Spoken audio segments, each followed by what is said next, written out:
Assalamualaikum warahmatullahi wabarakatuh. Hai teman cerita, kali ini saya akan menceritakan tentang kisah perjalanan Isra dan Mi'raj Nabi Muhammad SAW dan beberapa peristiwa yang terjadi di dalamnya. Simak terus videonya hanya di Ada Cerita.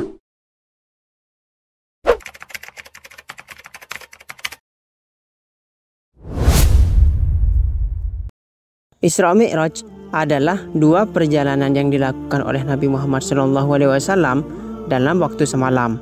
Kejadian ini merupakan salah satu peristiwa penting bagi umat Islam, sebab pada peristiwa ini Nabi Muhammad SAW mendapat perintah pertama kalinya untuk menunaikan salat 5 waktu sehari semalam. Isra dan Mi'raj sendiri terdiri dari dua kata, yaitu Isra yang secara harfiah berarti perjalanan di malam hari, dan Mi'raj yaitu berarti anak tangga yang dipakai untuk naik.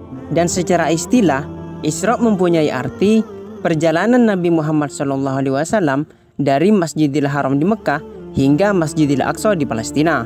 Sedangkan Mi'raj secara istilah mempunyai arti perjalanan Nabi Muhammad SAW dari Masjidil Aqsa hingga ke Sidratul Muntaha. Isra Mi'raj memang tidak ada satupun yang tahu pasti. Dengan demikian, tidak diketahui secara persis kapan tanggal terjadinya. Menurut sebagian ulama, Isra Mi'raj terjadi pada periode akhir kenabian di Mekah sebelum Rasulullah SAW hijrah ke Madinah. Menurut Al-Maududi dan mayoritas ulama, Isra Mi'raj terjadi pada tahun pertama sebelum hijrah, yaitu antara tahun 620 sampai 621 Masehi. Dan menurut Al-Alamah Al-Mansyurfuri, Isra Mi'raj terjadi pada malam 27 Rajab tahun ke-10 kenabian, dan inilah pendapat yang paling populer.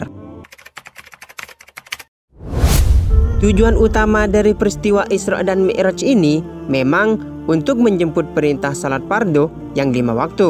Namun terdapat beberapa tujuan lainnya, seperti agar Nabi Muhammad SAW melihat sebagian tanda-tanda kebesaran Allah Subhanahu wa Ta'ala di alam raya ini. Selain itu, tujuan yang tidak kalah pentingnya dari perjalanan itu adalah bahwa Allah Subhanahu wa Ta'ala ingin menghibur kekasihnya Nabi Muhammad SAW yang memang ketika itu sedang berduka. Seperti diketahui, ketika itu dalam waktu bersamaan beliau ditinggal dua sosok yang paling dicintainya, yaitu Siti Khadijah, istri tercinta yang dengan penuh kesetiaan menemani beliau menghadapi masa-masa sulit selama 25 tahun, dan juga pamannya Abu Thalib yang selalu melindungi dan membela beliau sejak usia 8 tahun. Diriwayatkan bahwa pada malam terjadinya peristiwa Isra dan Mi'raj, Nabi Muhammad SAW sedang tidur di Masjidil Haram diapit kedua pamannya Hamzah dan Ja'far. Malaikat Jibril dan Mikail datang mengangkat Nabi Muhammad SAW, kemudian beliau dibaringkan di dekat Zamzam. Malaikat Jibril kemudian membelah dada Nabi Muhammad SAW dan mengeluarkan hatinya. Malaikat Jibril kemudian meminta 3 bejana air Zamzam kepada Mikail untuk membersihkan hati Nabi Muhammad SAW. Semua kotoran yang ada di hati Nabi Muhammad SAW dari penyakit rohani dibuang, termasuk kantong hitam yang merupakan rumah syaitan yang ada di setiap manusia juga diangkat dari hati beliau. Setelah hati Nabi Muhammad SAW dicuci 3 kali dengan air Zamzam, maka dimasukkanlah ke dalam hati tersebut hilman, yaitu sifat santun, ilman, yaitu ilmu, yakinan, yaitu keyakinan, dan islaman, yaitu ketundukan. Oleh karena itu, Nabi Muhammad SAW dalam konteks kemanusiaan merupakan manusia yang paling santun, paling mengetahui, paling yakin, dan paling tunduk kepada Allah Subhanahu wa Ta'ala. Setelah selesai pembersihan hati Nabi Muhammad SAW, kembali dada beliau dijahit seperti sedia kala, tanpa meninggalkan bekas sedikit pun di tubuh beliau. Sebagai penutup, malaikat Jibril kemudian memberikan stempel Khatam Nabiyyin atau penutup seluruh nabi di punggungnya. Setelah pencucian hati Nabi Muhammad SAW selesai, berikutnya malaikat Jibril menjemput kendaraan yang akan digunakan melakukan perjalanan Isra dan Mi'raj yang bernama buraq ke surga. Diriwayatkan, binatang yang bernama buraq tersebut ukurannya lebih besar dari keledai dan lebih kecil dari kuda. Dia memiliki 2 sayap di kedua pahanya. Satu langkahnya adalah sejauh capaian mata memandang. Jika ia melewati jalan yang mendaki, kedua kakinya otomatis menjadi panjang, dan ketika menurun, kedua tangannya otomatis panjang, sehingga kondisi punggungnya selalu rata, yang menjadikan penunggangnya menjadi dalam kondisi tenang dan nyaman. Nabi Muhammad SAW mengendarai buraq dengan didampingi Jibril di kanan dan Mikail di kiri. Mereka berjalan hingga sampai di sebuah kawasan yang memiliki banyak pohon kurma. Maka Jibril menyuruh buraq berhenti dan meminta Nabi Muhammad turun dan melaksanakan sholat 2 rakaat. Setelah Nabi Muhammad SAW melaksanakan sholat 2 rakaat, Jibril kemudian bertanya, "Hai Muhammad, tahukah engkau di mana engkau salat?" Nabi Muhammad pun menjawab, "Saya tidak tahu." Lalu Jibril berkata, "Engkau salat tadi di tanah yang baik dan subur. Kelak engkau akan dipindah ke negeri itu." Dan ternyata Nabi Muhammad SAW berhenti dan salat di Yathrib, yang kemudian namanya diganti dengan Madinah setelah Nabi Muhammad hijrah ke sana. Tidak lama kemudian, Jibril meminta buraq untuk berhenti lagi dan menyuruh Nabi Muhammad SAW untuk turun dan melaksanakan salat 2 rakaat seperti sebelumnya. Setelah selesai melaksanakan 2 rakaat, kemudian kembali meneruskan perjalanan. Di perjalanan, Jibril bertanya kepada Nabi Muhammad SAW, apakah dia tahu di mana dia sholat? Dan seperti sebelumnya, beliau menjawab, "Saya tidak tahu." Kemudian malaikat Jibril memberitahukan bahwa beliau tadi berhenti dan salat di Madian, di dekat pohon Musa alaihissalam. Pohon itu adalah tempat di mana Nabi Musa alaihissalam duduk dan beristirahat sambil kebingungan dalam pelariannya dari Mesir hingga Allah memberikan petunjuk kepadanya di bawah pohon tersebut, seperti yang diceritakan dalam surah Al-Qasas ayat 22-24. Tidak lama setelah melanjutkan perjalanan, Jibril kembali memerintahkan buraq untuk berhenti dan meminta Nabi Muhammad SAW turun dan melaksanakan sholat 2 rakaat. Dalam perjalanan, Jibril kembali bertanya kepada Nabi Muhammad SAW tentang tempat yang dia berhenti dan melaksanakan sholat. Nabi Muhammad pun kembali menjawab, "Saya tidak tahu." Kemudian Jibril memberitahukan bahwa beliau tadi berhenti dan salat di Bukit Tursina, tempat Musa alaihissalam pernah bermunajat dan berbicara dengan Allah Subhanahu wa Ta'ala, yang kisahnya disebutkan dalam surah Al-Qasas ayat 29-30. Tidak beberapa lama berjalan, Jibril kembali menyuruh buraq berhenti dan menyuruh Nabi Muhammad SAW turun dan melaksanakan sholat 2 rakaat. Setelah selesai melaksanakan salat dan melanjutkan perjalanan, pertanyaan yang sama diajukan Jibril dan jawaban yang sama juga disampaikan Nabi Muhammad SAW, yaitu beliau tidak tahu. Kemudian Jibril memberitahu bahwa tempat tadi beliau berhenti dan melaksanakan sholat adalah Baitul Lahmi, tepatnya di pohon kurma tempat Nabi Isa alaihissalam dilahirkan ibunya Maryam. Kisahnya disebutkan dalam surah Maryam ayat 22-23. Dalam perjalanan Isra dan Mi'raj ini, banyak yang diperlihatkan Allah Subhanahu wa Ta'ala kepada Nabi Muhammad SAW, dan diantaranya sebagai berikut. Setelah berjalan beberapa lama, Nabi Muhammad SAW melihat kumpulan api dari kejauhan seperti obor. Nabi Muhammad SAW kemudian bertanya kepada Jibril, "Hai Jibril, apakah api itu?" Jibril menjawab, "Itu adalah jin ifrit yang suka mengganggu manusia. Mari aku ajarkan engkau kalimat yang bisa memadamkan api itu." Jibril mengajarkan doa kepada Nabi Muhammad SAW yang artinya, "Aku berlindung dengan kekuasaan Allah yang mulia dengan kalimat-kalimat Allah yang sempurna dari kejahatan yang turun dari langit dan kejahatan yang naik kepadanya, dari kejahatan yang masuk ke dalam bumi dan kejahatan yang keluar darinya." Ketika Nabi Muhammad SAW selesai membaca doa tersebut, tiba-tiba beliau melihat semua api menjadi padam. Doa ini tentu sangat baik dibaca sebagai bentuk perlindungan manusia dari kejahatan jin dan syaitan. Kemudian Nabi lewat di sekelompok orang yang sedang menanam padi. Begitu selesai ditanam, ternyata padi yang di belakang mereka sudah siap untuk dipanen. Begitu seterusnya hingga mereka tidak berhenti memanennya. Nabi Muhammad SAW kemudian bertanya kepada Jibril tentang mereka. Jibril menjawab, itu adalah perumpamaan umat engkau yang berbuat baik, di mana pahalanya dilipat gandakan oleh Allah Subhanahu wa Ta'ala hingga mencapai 700 kali lipat. Demikian seperti dijanjikan Allah Subhanahu wa Ta'ala dalam surah Al-Baqarah ayat 261.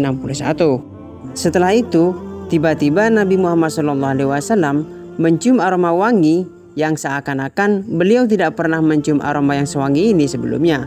Beliau bertanya kepada Jibril, dari mana aroma wangi itu berasal? Jibril pun menjawab bahwa aroma wangi itu berasal dari kuburan Masitoh, yaitu wanita tukang sisir rambut putri Fir'aun dan keluarganya. Tidak berapa lama kemudian, Nabi Muhammad SAW melewati sekelompok orang yang sedang memukul-mukul kepala mereka dengan batu hingga berdarah. Bahkan ketika kepala mereka pecah, diganti lagi dengan kepala yang baru untuk kembali mereka pukul. Menyaksikan perkara aneh tersebut, Nabi Muhammad SAW bertanya kepada Jibril tentang mereka. Jibril pun menjawab, mereka adalah umatmu yang merasa berat kepala mereka untuk mengerjakan salat yang diwajibkan atas mereka. Kemudian Nabi Muhammad SAW melewati sekelompok orang yang disumbat kubul dan dubur mereka, yang membuat perut mereka terus membengkak hingga sebesar unta. Mereka terus makan buah yang berduri dan batu dari bara api. Melihat kejadian itu, Nabi Muhammad SAW bertanya kepada Jibril tentang mereka, dan Jibril pun menjawab bahwa mereka adalah umatmu yang tidak mau mengeluarkan sedekah harta mereka. Mereka hanya memikirkan bagaimana uang masuk ke dalam kantong mereka setiap hari tanpa mau membaginya dengan orang lain. Sikap mereka seperti seorang yang hanya berusaha mengisi perutnya dan menyumbat jalan keluar kotoran mereka, sehingga mendatangkan penyakit dan bahaya kepada mereka sendiri. Dan terkait kecaman terhadap sikap manusia seperti ini, disebutkan Allah Subhanahu wa Ta'ala dalam beberapa ayatnya. Misalnya surah At-Taubah ayat 34 sampai 35. Kemudian Nabi Muhammad SAW lewat di hadapan suatu kaum yang di depan mereka terdapat daging yang baik dan dimasak dengan bumbu yang enak dan wangi. Di samping mereka juga ada daging yang tidak dimasak, busuk dan berbau, tidak sedap serta penuh ulat dan belatung. Namun anehnya, mereka tetap memilih daging yang mentah, busuk dan penuh ulat tersebut. Nabi pun bertanya kepada Jibril tentang mereka, dan Jibril menjawab, mereka adalah umatmu yang di sampingnya ada istri halal dan baik, namun mereka lebih suka mencari perempuan yang haram untuk menunaikan hajat dan bermalam bersama mereka. Begitupun sebaliknya, seorang yang wanita yang terdapat suaminya yang sah dan halal, namun dia masih mencari laki-laki lain yang haram untuk tidur bersamanya. Kemudian Nabi Muhammad SAW lewat di suatu jalan di mana pinggirnya terdapat kayu yang tidak ada satupun orang yang lewat dekat kayu tersebut kecuali disambarnya hingga kain orang tersebut sobek karenanya. Nabi pun bertanya kepada Jibril tentang apa yang dilihatnya dari sifat kayu tersebut, dan Jibril pun menjawab, itu adalah tamsilan atau perumpamaan umatmu yang suka menghadang di tengah jalan dan menghambat setiap orang yang lewat untuk diminta sesuatu atau bahkan merampok hingga membinasakan orang yang lewat dekat mereka. Dan mereka inilah apa yang saat ini disebut dengan istilah begal. Setelah itu Nabi Muhammad SAW lewat di dekat sekelompok orang yang sedang mandi dan berenang di sungai darah sambil memakan batu. Lalu Nabi Muhammad pun bertanya kepada Jibril tentang mereka. Jibril menjawab bahwa mereka adalah umat engkau yang suka memakan harta riba. Mereka mengetahui bahwa riba itu perbuatan haram, namun mereka tetap menjalankan hidup dalam praktek riba. Dan mereka itulah yang disebutkan Allah Subhanahu wa Ta'ala dalam surah Al-Baqarah ayat 278 sampai 279. Berikutnya, Nabi Muhammad SAW lewat di depan seorang laki-laki yang sedang mengumpulkan kayu bakar. Setelah terkumpul, dia mengikatnya untuk kemudian dipikulnya. Karena besarnya ikatan kayu tersebut, dia tidak mampu memikulnya. Maka ikatan kayu itu Kembali dia buka. Setelah ikatan dibuka, bukannya mengurangi beban, malah ditambah jumlah kayu dalam ikatan tersebut. Begitulah yang dia kerjakan terus-menerus, yakni semakin berat ikatan kayu itu, semakin dia menambah jumlah kayu dalam ikatan tersebut. Melihat keanehan tersebut, Nabi Muhammad SAW bertanya kepada Jibril tentang laki-laki itu. Jibril menjawab, "Dia adalah contoh umatmu yang tidak sanggup memikul amanah dari manusia, akan tetapi masih terus mencari beban amanah untuk dipikulnya." Inilah yang pernah diperingatkan Allah Subhanahu wa taala dalam surah Al-Ahzab ayat 72 sampai 73. Selanjutnya, Nabi Muhammad SAW bersama Jibril melewati sekelompok orang yang memotong lidah dan bibirnya dengan gunting besi. Setiap kali lidah dan bibirnya putus, tumbuh lagi lidah dan bibir yang baru untuk kemudian dipotong kembali. Nabi Muhammad pun bertanya kepada Jibril tentang mereka, dan Jibril menjawab, "Mereka adalah para penceramah, pengkhutbah, pemberi nasihat, serta orator dari umatmu yang suka menebar fitnah agar muncul kegaduhan umat. Begitu juga mereka adalah para penyampai pesan kebaikan, sementara mereka tidak melakukan apa yang mereka sampaikan tersebut." Inilah seperti yang diingatkan Allah Subhanahu wa taala dalam surah As-Saff ayat 3. Kemudian Nabi Muhammad SAW bersama Jibril melewati sekelompok orang yang memiliki kuku tajam dari tembaga. Dengan kuku tembaga itu, mereka mencekar-cekar wajah dan dada mereka hingga sobek dan berdarah. Nabi Muhammad SAW pun kembali bertanya kepada Jibril tentang mereka, dan Jibril menjawab bahwa mereka adalah orang yang suka memakan daging manusia, yaitu manusia yang suka menggunjing dan mencaci orang lain. Dan tentang hal ini Allah Subhanahu wa taala memperingatkan dalam surah Al-Hujurat ayat 12. Kemudian Nabi Muhammad SAW melihat batu kecil yang keluar seekor sapi darinya. Sesampainya di luar, badan sapi tersebut membesar dan ia ingin kembali masuk ke dalam batu, namun tidak bisa. Melihat hal demikian, Nabi Muhammad SAW bertanya kepada Jibril tentang kejadian yang dia saksikan tersebut. Malaikat Jibril pun menjelaskan bahwa itu adalah perumpamaan seseorang dari umatmu yang terlanjur mengatakan sesuatu perkara, kemudian dia menyesal dan ingin menarik kembali ucapannya. Namun hal itu tidak mungkin lagi dia lakukan, mengingat ucapannya tersebut telah terlanjur tersebar di tengah masyarakat. Hal ini memberikan pelajaran kepada kita bahwa sebelum lidah kita mengucapkan sesuatu, maka hendaklah difikirkan secara matang segala dampak dan akibat yang akan menimbulkannya. Tidak lama kemudian, tiba-tiba Nabi Muhammad SAW mendengar panggilan seseorang dari arah kanan beliau. Orang itu berkata, "Wahai Muhammad, tunggu sebentar, saya ingin bertanya kepada engkau." Jibril kemudian mengingatkan kepada Nabi Muhammad agar tidak menoleh dan menyauti panggilan tersebut. Nabi Muhammad kemudian bertanya kepada Jibril tentang orang yang memanggilnya. Jibril pun menjawab bahwa dia adalah pengkhotbah Yahudi yang jika panggilannya engkau sahuti, niscaya umatmu akan menjadi pengikut Yahudi. Kemudian Nabi Muhammad SAW mendengar kembali panggilan seorang laki-laki dari sebelah kiri beliau dengan panggilan seperti sebelumnya. Jibril pun melarang Nabi Muhammad SAW untuk menoleh dan menyahuti panggilan tersebut. Lalu Nabi kembali bertanya tentang laki-laki yang memanggil itu kepada Jibril. Jibril pun menjelaskan bahwa laki-laki tersebut adalah pendakwah Nasrani yang jika engkau sahuti panggilannya, niscaya umatmu akan menjadi Nasrani. Setelah itu Nabi mendengar pula seruan yang sama, namun kali ini berasal dari seorang wanita cantik lengkap dengan gemilau perhiasan yang dipakainya. Jibril kembali mengingatkan kepada Nabi Muhammad agar tidak menoleh kepadanya. Nabi Muhammad SAW bertanya kepada Jibril tentang wanita cantik itu, dan Jibril menjelaskan bahwa wanita itu adalah dunia dengan kegemerlapannya, yang jika engkau sahuti panggilannya, niscaya umatmu akan cenderung kepada dunia dan kesenangannya. Kemudian Nabi Muhammad SAW melihat seorang laki-laki yang sangat tua dan badannya sudah mulai membungkuk.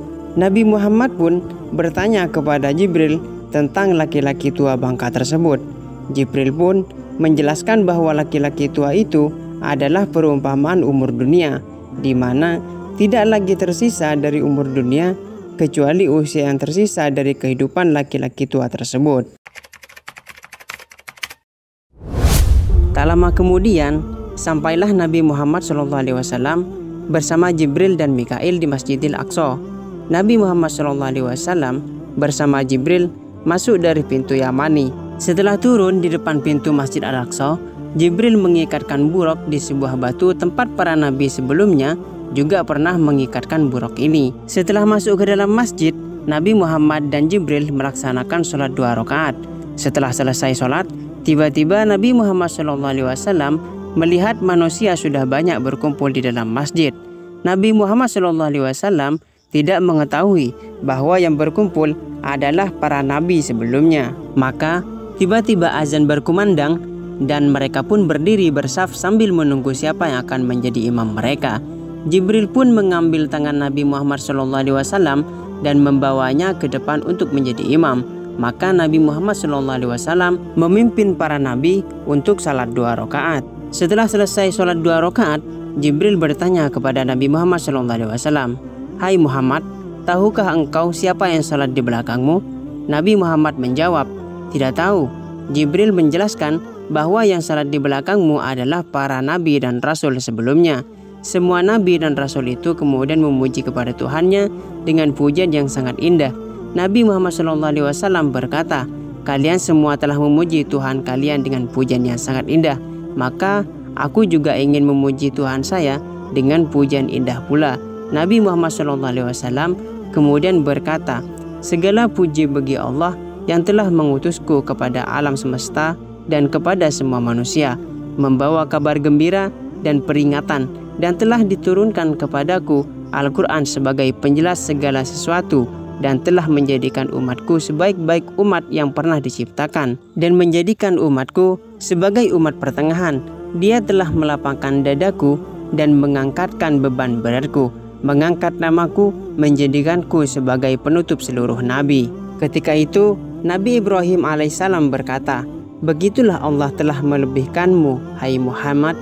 Setelah itu Nabi Muhammad SAW merasa sangat haus, dan Jibril pun menghidangkan minuman berupa bejana yang berisi khamr dan bejana yang berisi susu. Maka Nabi Muhammad SAW memilih susu.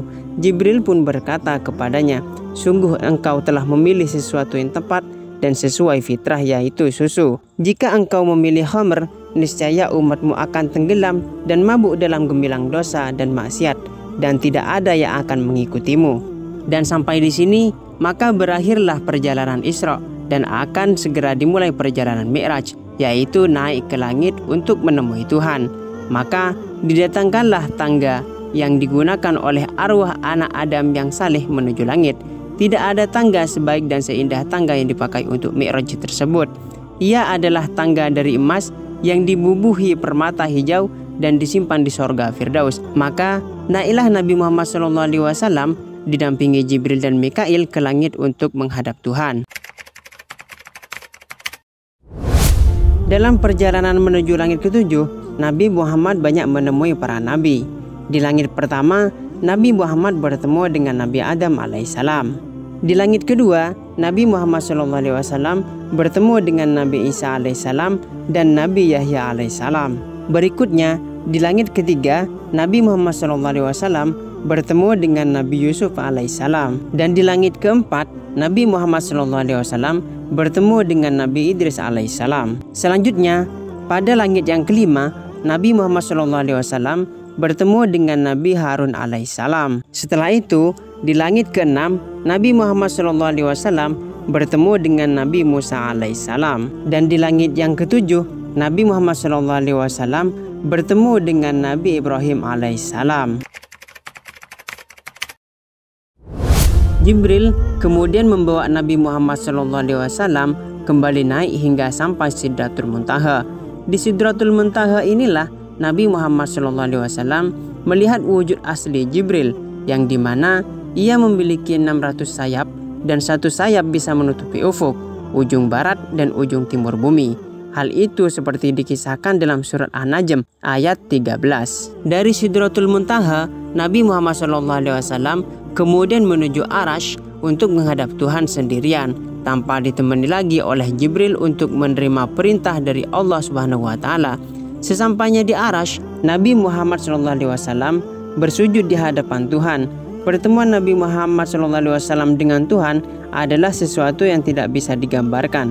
Begitulah yang disebutkan dalam surah An-Najm ayat 8 sampai ayat 11. Dalam pertemuan Nabi Muhammad SAW dan Allah Subhanahu wa taala di Arash ini banyak menghadirkan kisah yang diriwayatkan dalam perjalanan ini. Seperti halnya Allah memerintahkan pertama kalinya untuk Nabi Muhammad dan umatnya untuk melaksanakan sholat wajib. Pada awalnya Allah menetapkan untuk Nabi Muhammad dan umatnya untuk melaksanakan salat wajib sebanyak 50 kali. Setelah itu, Nabi Muhammad turun bersama Jibril hingga melewati Nabi Ibrahim di langit ketujuh. Ketika Nabi Muhammad SAW melewati Nabi Ibrahim, tidak ada komentar yang keluar dari Nabi Ibrahim. Hingga Nabi Muhammad SAW melewati Nabi Musa alaihissalam. Nabi Musa pun mencegat beliau dan bertanya tentang apa yang didapatkan beliau. Nabi Muhammad SAW pun menjawab bahwa Allah telah memerintahkan atas dirinya dan umatnya sholat wajib sebanyak 50 kali sehari. Nabi Musa alaihissalam kemudian meminta Nabi Muhammad SAW untuk segera kembali kepada Tuhan untuk meminta pengurangan, karena menurut Nabi Musa alaihissalam umat Nabi Muhammad tidak akan mampu melakukan perintah tersebut. Nabi Muhammad SAW menerima usulan Nabi Musa alaihissalam dan kembali naik menghadap Allah Subhanahu wa taala untuk meminta keringanan. Sesampainya di hadapan Tuhan, Nabi Muhammad SAW meminta agar Allah Subhanahu wa taala mengurangi jumlah kewajiban salat bagi umatnya. Dengan rahmatnya, Allah Subhanahu wa taala kemudian memberikan pengurangan sebanyak 5 salat sehingga tersisa 45 kali dalam sehari dan semalam. Sesampainya di dekat Nabi Musa alaihissalam, kembali Nabi Muhammad SAW ditanya tentang apa yang ditetapkan dari Allah Subhanahu wa taala. Nabi Muhammad SAW menjawab bahwa dia dan umatnya diwajibkan sholat 45 kali. Nabi Musa alaihissalam kembali meminta Nabi Muhammad SAW untuk naik dan menghadap Tuhan dan meminta kembali pengurangan dengan dalih bahwa umat Muhammad SAW tidak akan mampu melakukannya. Nabi pun melakukan apa yang diminta Nabi Musa alaihissalam hingga hal yang demikian berlangsung selama 9 kali, yang mana setiap kali naik dikurangi 5 sholat hingga tinggallah 5 kali sholat dalam sehari dan semalam. Pada ke-9 kali inilah Allah Subhanahu wa taala berkata, "Wahai Muhammad, sholat yang 5 kali ini akan aku nilai setara dengan 50 kali, karena saya menetapkan untuk umatmu bahwa satu kebaikan akan dilipat gandakan menjadi 10 kali lipat. Begitu juga aku telah menetapkan untuk umatmu bahwa siapa saja dari umatmu yang berniat berbuat baik, maka aku telah menuliskan untuknya 1 pahala. Jika kebaikan itu dilakukannya, maka aku akan tambahkan kepadanya 10 kebaikan. Akan tetapi jika umatmu berniat berbuat jahat, maka belum aku tuliskan untuk dosa. Dan jika kejahatan itu dilakukannya, aku masih belum menuliskan dosanya dengan memberikan beberapa waktu tangguh untuk menunggu dia bertaubat. Jika dalam waktu tangguh dia masih belum bertaubat, barulah aku menuliskan 1 dosa untuknya. Itu semua adalah wujud kasih sayang Allah Subhanahu wa taala kepada umat Nabi Muhammad SAW. Setelah menerima sholat 5 kali dalam sehari semalam, kembali di langit ke-6, Nabi Muhammad SAW bertemu dengan Nabi Musa alaihissalam. Nabi Musa kembali bertanya kepada Nabi Muhammad SAW tentang apa yang didapatkan dari Allah Subhanahu wa taala. Nabi Muhammad SAW menjawab bahwa Allah Subhanahu wa taala memerintahkannya dan umatnya untuk melaksanakan sholat 5 kali dalam sehari dan semalam. Nabi Musa kembali menyarankan Nabi Muhammad SAW agar datang dan kembali kepada Allah Subhanahu wa taala dan meminta dikurangi. Ketika itulah Nabi Muhammad SAW berkata kepada Musa bahwa dia sudah merasa malu menghadap Allah Subhanahu wa taala dan meminta pengurangan ibadah. Ketika itulah Nabi Musa berkata, "Ihbit bismillah." Turunlah engkau dengan menyebut nama Allah, maka dibukakanlah pintu langit dan Nabi Muhammad SAW bersama Jibril pun turun kembali ke bumi. Nah, itulah sekilas cerita perjalanan Isra Mi'raj Nabi Muhammad SAW. Semoga cerita ini bermanfaat. Terima kasih telah menonton. Wassalamualaikum warahmatullahi wabarakatuh.